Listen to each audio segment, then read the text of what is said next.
Assalamualaikum warahmatullahi wabarakatuh. Alhamdulillahirabbil alamin wassalatu wassalamu ala sayyidina wa habibina wa qurrati a'yunina Muhammadin sallallahu alaihi wasallam wa ala alihi wa ashabihi ajma'in, amma ba'du.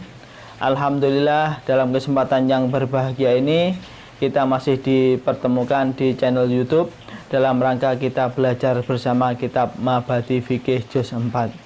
Untuk kali ini kita akan membahas tentang bagaimana cara mensucikan najis mutawasito. Namun kita berdoa dulu agar pembelajaran ini betul-betul menjadi pembelajaran yang barokah, manfaah fid-dini wa dunya wal akhirah. Amin amin ya rabbal alamin.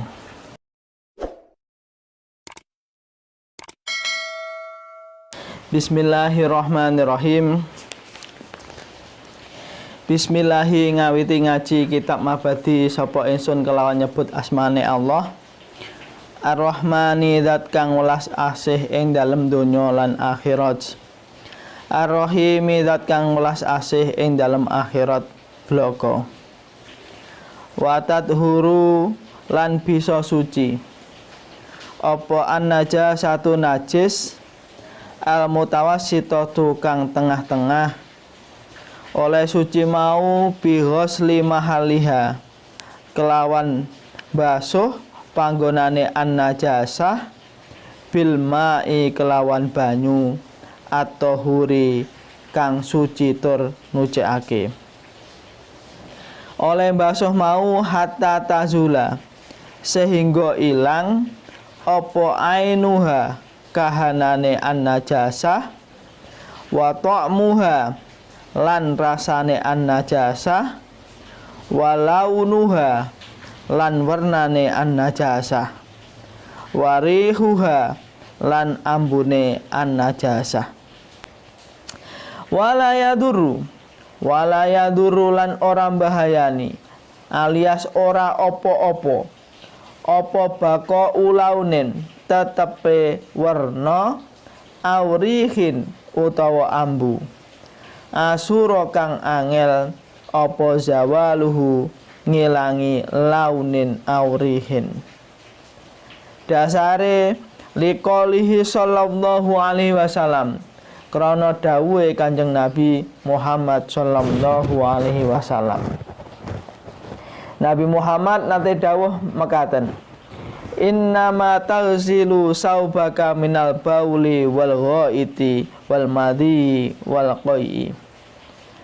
Maknane ngeten, innama taghsilu angin pestine basuh sapa sira, basuh saubaka ing dodot sira minal bauli saking uyuh wal ghaiti lan tai wal madhi lan madhi wal qai lan utah-utahan. Wa qalihi sallallahu alaihi wasallam lan dawuhe Kanjeng Nabi Muhammad sallallahu alaihi wasallam lil haidi maring wadon kang haid. Oleh dawuh Kanjeng Nabi mekaten, idza tahurti faghsili maudhi'ad dami summa sholli. Idza tahurti ing dalam ari kalane suci sapa sira wadon sing dimaksud al haid, faghsili mongko masuwa sapa sira wadon oleh masuh maudhi'ad dami ing panggonane getih, summa sholli mongko nuli salat sapa sira wadon. Qalat ngucap sapa al-haid oleh ngucap ngeten, ya Rasulullah, duh Rasulullah, illam yahruj lamun ora ilang apa asaruhu labete dam utawa labete getih. Terus pundi lek getihe masih tersisa mboten saged ilang total. Qala jawab sapa Kanjeng Nabi, yakfiki al-ma'u wala yadurruki atharuhu. Yakfiki nyukupi ing sira wadon apa al-ma'u banyu wala yadurruki lan ora mbahayani ing sira wadon apa asaruhu labete dam utawa getih. Saya terangkan. Di pasal ini menjelaskan tentang bagaimana cara mensucikan najis mutawasitoh. Najis mutawasitoh itu seperti najisnya darah, najisnya air kencing, najisnya berak, nanah, najisnya bangkai, dan lain sebagainya. Najis mutawasitoh itu adalah najis yang macamnya paling banyak. Yang sering terjadi di sekitaran kita adalah najis-najis yang seperti ini, yaitu najis mutawasitoh. Kemudian bagaimana cara mensucikan najis mutawasitoh ini? Di sini diterangkan watat huru an najasatu al mutawassitatu bi ghusli mahalliha bil ma'i at-tahuri hatta tazula ainuha au ta'muha wa launuha wa rihuha. Begini, orang itu menghilangkan najis mutawasitoh itu dengan cara menyiramkan dengan air pada tempat yang terkena najis itu, dengan catatan nanti akan hilang bendanya najis tersebut, kemudian sifat-sifatnya juga hilang. Sifat-sifat najis itu meliputi rasa, bau, dan warna. Jadi sifatnya najis itu ada 3, yaitu rasa, bau, dan warnanya. Jadi tidak cukup hanya menghilangkan bendanya saja, tapi sifatnya juga harus hilang. Pokok intinya menghilangkan najis mutawasitoh itu kesemuaannya harus hilang. Kesemuanya harus hilang, bendanya hilang, tidak terlihat lagi. Kemudian rasa, bau, dan warna itu juga harus hilang. Jadi caranya airnya harus warid, airnya yang didatangkan. Jadi ada najis, airnya mendatangi najis. Jangan terbalik. Kalau terbalik ini tidak sah. Yang tidak boleh itu kalau ada air yang suci mensucikan kemudian dimasuki oleh pakaian yang ada najisnya. Ini tidak boleh. Cara yang benar orang mencuci pakaian itu, yaitu pakaiannya ditaruh di bak dulu ya, ada bak, kemudian dikasih pakaian, kemudian baru didatangkan air. Ini namanya airnya adalah warid, mendatangi pakaian. Tidak boleh dibalik. Kalau tidak begitu berarti dibalik, ada air kemudian ada pakaian. Ini berarti airnya suci kemudian kemasukan sesuatu yang najis dari pakaian.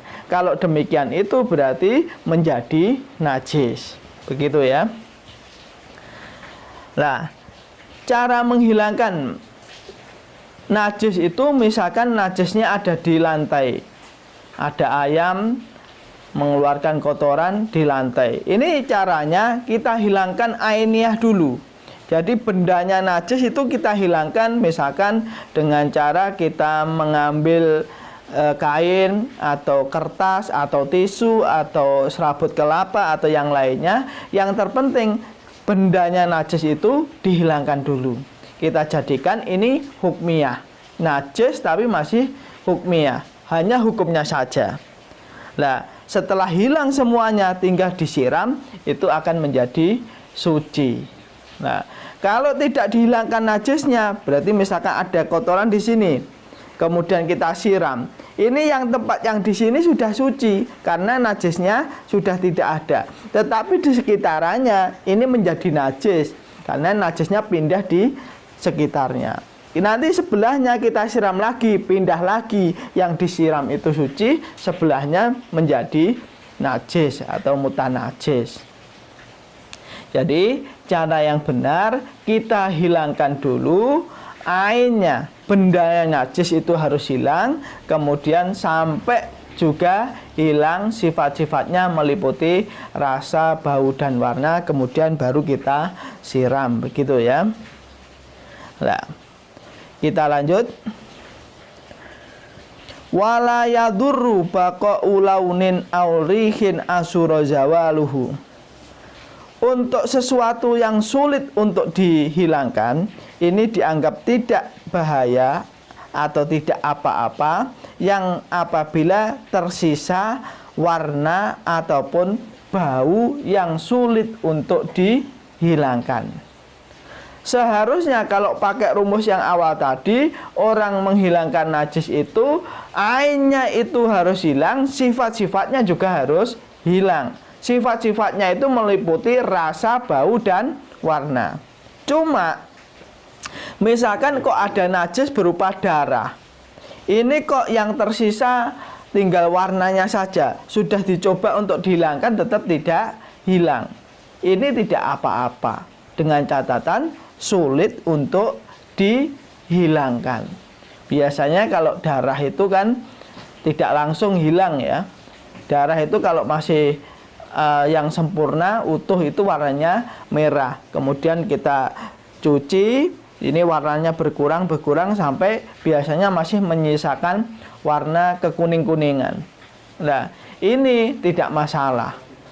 Dengan catatan sudah kita upayakan untuk kita hilangkan tetapi belum hilang. Ini bila mana yang tersisa itu warnanya saja atau baunya. Jadi bau darah misalkan masih tersisa walaupun warnanya sudah hilang, ini juga tidak masalah. Jadi kalau yang tersisa itu baunya saja atau warnanya saja yang sulit untuk dihilangkan, itu sudah dianggap cukup. Kalau kedua-duanya bagaimana? Kalau kedua-duanya masih tersisa, misalkan ada darah tadi ya, yang sulit untuk kita hilangkan, tetapi yang tersisa itu warnanya masih dicuci tidak bersih-bersih, baunya masih dihilangkan juga tidak hilang, ini belum dianggap suci. Kesimpulannya yang dimakfu tadi yaitu bila mana tersisa warnanya saja ataupun baunya saja, tetapi dengan catatan memang sulit untuk dihilangkan. Kalau yang tersisa itu rasa, tidak diperbolehkan. Jadi misalkan kok ada darah mengenai pakaian kita, sudah kita sucikan, tetapi diupayakan tidak hilang, rasanya masih rasa darah. Jadi kalau dicoba dirasakan itu masih ada rasa darah, itu tidak boleh. Kenapa? Karena alasannya rasa yang masih tersisa itu menunjukkan masih ada bendanya. Jadi untuk rasa tidak dimakfu sama sekali, walaupun itu sulit untuk dihilangkan, itu tidak dimakfu, harus dihilangkan kalau pengen suci. Begitu ya. Dasar yang digunakan itu adalah hadis dari Nabi Muhammad SAW, innama taghsilu saubaka minal bauli wal ghaiti wal madi wal qai'i. Sesungguhnya kamu harus menyiramkan pakaianmu dari air kencing, kemudian dari kotoran, dari madi, dan dari muntahan. Semuanya itu dihukumi najis mutawasitoh. Cara mensucikannya harus menyiramkan air ke tempat yang terkena najis tersebut sampai hilang bendanya dan sifat-sifatnya. Wa qalihi sallallahu alaihi wasallam lil haidi idza tahurti fasili mauti adami summa sholli. Kemudian dalil yang kedua yang mengatakan bahwa ketika najis itu sulit untuk dihilangkan dan yang tersisa adalah warnanya saja ataupun baunya, itu dimakfu. Ini dalilnya. Nabi pernah berkata pada seorang perempuan yang dia sedang dalam keadaan haid. Nabi berkata, ketika kamu nanti telah bersuci, jadi darah sudah tidak keluar lagi, maka kamu harus membersihkan tempat yang terkena darah. Artinya darah itu dihukumi najis, harus dihilangkan. Kemudian kamu sholatlah. Jadi selain kewajiban untuk mandi ya, najis-najis yang ada di tubuhnya yang dari darah itu hukumnya adalah najis mutawasitoh, harus dihilangkan keseluruhannya, baik ainiyahnya ataupun sifat-sifatnya. Kemudian si perempuan itu berkata kepada Rasulullah, qalat ya Rasulullah ilam yahrud asaruhu. Wahai Rasulullah, bila najis itu sulit untuk dihilangkan, masih tersisa bekas-bekasnya, bagaimana? Qala yakfiki alma'u wala yadurruki asaruhu. Nabi menjawab, cukup bagimu menyiramkan air dan sisa-sisa najis yang sulit untuk dihilangkan itu tidak mengapa. Artinya dimakfu. Demikian ya kesimpulan dari materi hari ini. Untuk cara menghilangkan najis mutawasitoh adalah dengan cara menyiramkan air kepada tempat yang terkena najis tersebut sampai hilang bendanya dan juga sifat-sifatnya yang meliputi rasa, bau, ataupun warna. Demikian untuk materi hari ini, semoga bermanfaat. Wallahu a'lam bishawab. Assalamualaikum warahmatullahi wabarakatuh.